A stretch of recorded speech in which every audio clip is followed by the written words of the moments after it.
बढ़ गया तभी ये लोग मर रहा है, सुसाइड करने के रास्ता पकड़ रहा है। तब उनके साथ हमदर्दी दिखाने के बिना ये डेथ लेके, ये मृत्यु लेके हम लोग राजनीति करेंगे, ये कांग्रेस पार्टी कभी नहीं सोचता है, कभी नहीं करते हैं। इसीलिए हम लोग आए हैं इस समस्या का हाल ढूंढने के लिए। कुछ समस्या का हाल हम लोग किए भी है सरकार की तरफ से, लेकिन अभी चुनाव के समय इसके बाद बैठ के हम लोग काम करेंगे। आप लोगों से ये दरख्वास्त है, आप लोग यहाँ के हो, आप लोग भी जानते हैं कैसे ये परिवार किस हालत में गुजारे हैं। अभी हम एक परिवार से मिलके आए हैं, उनका फादर जो हाल है, उनका पैरालिटिक पेशेंट है, उसका बेटा पोलियो है उनका, फिर भी वो थोड़ा सा काम करता है। उससे पहले जो परिवार में गया, उस परिवार में बेटा कुछ काम ही नहीं करता।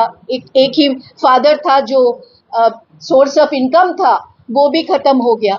तो ऐसे समय परिवार के साथ खड़े रहना है, ये राजनीति का समय नहीं है। आप लोगों से भी मैं दरख्वास्त करूंगी कि आप लोग थोड़ा इस पद्मशाली कम्युनिटी के साथ, जो यहाँ के लोगों का रोजगार है, वो रोजगार को बेरोजगार बना देने वाला जो केसीआर के पार्टी है और जो बीआरएस है और जो बीजेपी है, वो जो मिलके एक तरफ से जीएसटी 12% लगा दिया, एक तरफ इस पद्मशाली कम्युनिटी का वीविंग का आगे बढ़ाने के लिए कोई सोच नहीं लिया। तो इसके विरोध करते हुए हम लोग आज आए हैं और इस जो दुख भरी कहानी सुना, 7 दिन में 5 परिवार के ऊपर ये आफत आ गया, उसके साथ हम लोग हमदर्दी के साथ खड़े हैं इस परिवारों के साथ, और आगे ये ना हो इसलिए हमारे तरफ से जो भी करना है, सरकार अभी कांग्रेस के बने हैं, सरकार के तरफ से जो भी करना है हम लोग उचित समझ के करेंगे।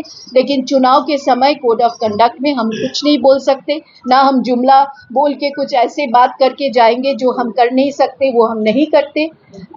हम लोग वीवर कम्युनिटी के साथ है और आगे इनको बढ़ाने के लिए यहाँ जो 26,000 पावर लूम है, इन लोगों को कैसे मॉडर्नाइज करके सिरसिला के लिए अलग से एक वीविंग कम्युनिटी को आगे बढ़ाने के लिए मॉडर्नाइज तरीका से कैसे किया जा सकता है, उसके लिए हम लोगों का सोच है और नागतुमल्ला नागेश्वर जी आके चुनाव के बाद ये काम करेंगे। धन्यवाद।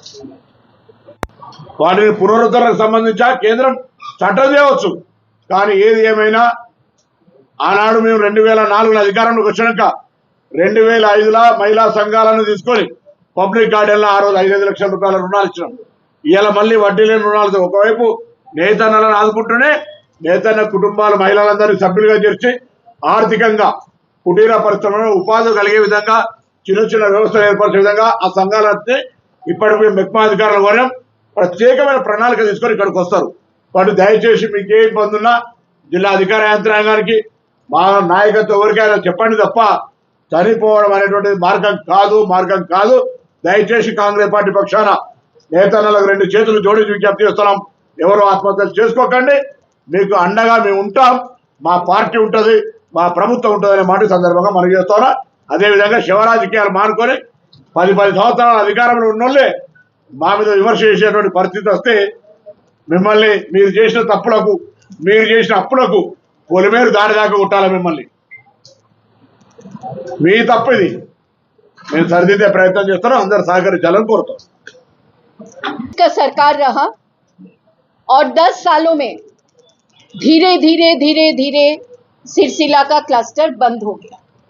इसकी जिम्मेदारी बीआरएस है। आज जो धीरे लोग कर्जा में डूब गया और आत्महत्या कर रहा है, इसके भी जिम्मेदार ये बीआरएस है।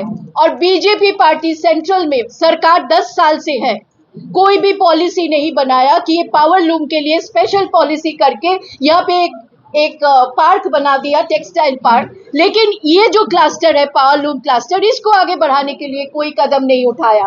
तो आज इस हालात पैदा करने वाला बीजेपी है, आज इस हालात पैदा करने वाला बीआरएस है। और वो आके अगर कांग्रेस के ऊपर थोपते हैं, हम लोग सरकार बनाए हैं और इस क्लस्टर को आगे बढ़ाने के लिए पद्मशाली कम्युनिटी के साथ कांग्रेस खड़े हैं। क्लस्टर को आगे बढ़ाने के लिए जो कदम उठाना चाहिए इलेक्शन के बाद आके हम लोग कदम उठाएंगे।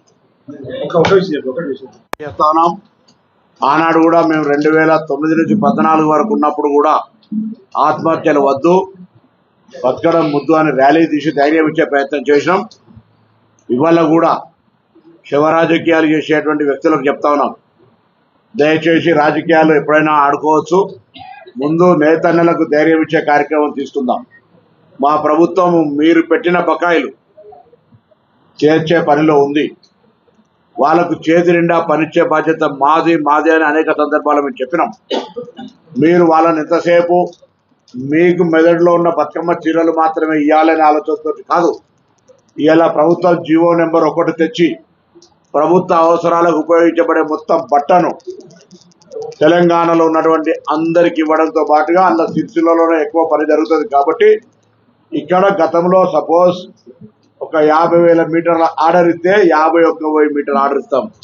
10,000 ఆదాయం వస్తే 11,000 ఆదాయం ఇచ్చే విధంగా మా ప్రభుత్వ పాలసీ ఉండబోతా ఉంది. ప్రభుత్వము నూతనంగా సిరిసిల్ల ప్రాంత చేనేత కార్మికులను ఆదుకోవడానికి ఎన్నికల కోడ్ ఉంది కాబట్టి ఆగింది. అందరితో సంప్రదింపులు చేస్తా ఉన్నాం, పాలసీ తీసుకుంటాం. దీనికి ముఖ్యమంత్రి గారు, ఉప ముఖ్యమంత్రి గారు, మంత్రివర్గము సానుకూలంగా ఉంది. సంబంధిత మంత్రి తుమ్మల నాగేశ్వరరావు మరింత సానుకూలంగా ఉన్నారు. వారు కూడా ఈ యొక్క అంశాన్ని వరకుటు ఓనర్ కావచ్చు, లేదా ఇక్కడ ఉండబడేటువంటి లూమ్స్ యొక్క capacity, technology, production quality, production క్వాంటిటీని పెంచడానికి గల మార్గాలన్నీ ఆలోచన చేస్తాం. మార్కెటింగ్ సంబంధించి కూడా ఇలా మైసూర్ సిల్క్ అని మైసూర్ ఎట్లయితే ఉందో అట్లనే సిరిసిల్లకు సంబంధించిన ఉత్పత్తులను అమ్మడానికి అవసరమైతే ముఖ్యమంత్రి గారు రిక్వెస్ట్ చేసి ప్రత్యేకించి హైదరాబాద్లో మార్కెటింగ్ సౌకర్యాన్ని కూడా కలుగజేస్తాం. మీరు చెప్పండి ఏం చేస్తే మీ జీవితాలు బాగుపడతాయో దాన్ని చేయడానికి సిద్ధంగా ఉన్నాం. ఒక బలహీన వర్గాల శాఖ మంత్రి జిల్లా వాడిగా, మిత్రుడు ఆది శ్రీనివాస్ గారు శాసనసభ్యుడిగా, మహేందర్ రెడ్డి గారు, కవంపల్లి సత్యనారాయణ గారు, మా అభ్యర్థి అందరం కూడా కలిసి రేపు పొద్దున ఇక్కడ ఉండబడేటువంటి వాళ్ళకు నష్టం లేకుండా, కష్టం రాకుండా చూసుకునే బాధ్యత మాది. దయచేసి ఎన్నికల సమయం కొన్ని మాటలు మాట్లాడచ్చు, మాట్లాడరాదు, కానీ చనిపోయిన కుటుంబాలు ఇలా ఒక కుటుంబం కారిపోయినాం, ఆ కుటుంబానికి ఇల్లు లేదు, మేము వద్దనమా? ఆ కుటుంబానికి పెనాల్సిస్ వచ్చున్నాడు, ఆయన పెన్షన్ వద్దనమా? ఆ కుటుంబంలో ఉండబడేటువంటి ఆ మహిళకు యొక్క బాధను చూస్తేనే బాధ కలిగే పరిస్థితులు ఉంటే 10 సంవత్సరాలు రాజ్యం వెళ్ళిన వ్యక్తులు బాధ్యులు కాదా? ఇలా 4 నెలలనే మా తప్పు నెట్టి నెట్టి ఇలా మాట్లాడుతూ ఉన్నాడు పార్లమెంట్ సభ్యుడు. 12% GST వేసి ఆనాడు కూడా మేము చెప్పినాం. ఒక టెక్స్టైల్ పార్క్ ప్రధానమంత్రి దేశంలో 4 ప్రకటిస్తే ఒకటి సిరిసిల్లకి ఇవ్వండి, ఇక్కడ ఉన్నటువంటి వ్యవస్థ బాగుపడుతుందని అడిగినాం. తీసుకుపోయి వరంగల్ పెట్టిండ్రు. ఎవరు జిమ్మేదారి? మేము అడుగుతున్నాం. పార్లమెంట్ సభ్యుడు 5 ఏళ్ళ ఎంపీ కదా, కేంద్ర ప్రభుత్వం నుంచి ఇక్కడ చేనేత రంగానికి ఏం చేసిన ఒక్క చిన్న పోస ఈ దారం మందని చెప్పండి. మాటలు మాట్లాడతారు, శివరాజకీయాలు చేస్తారు, ఎక్కడి నుంచి వచ్చి పోటీ చేసినా ఏమేమో మాట్లాడతారు. ఇక్కడ నేతనాల గురించి మీకు ఏం తెలుసు? బలైన వర్గాల నుంచి వచ్చిన ఆది శ్రీనివాస్ గారు మేము బరాబరాలకు న్యాయం చేసే ఆలోచన ఉంది, మా ప్రభుత్వానికి ఉంది. దయచేసి ఎవరు కూడా ఆందోళన చెందొద్దు, ఆత్మహత్యలు చేసుకోవద్దు.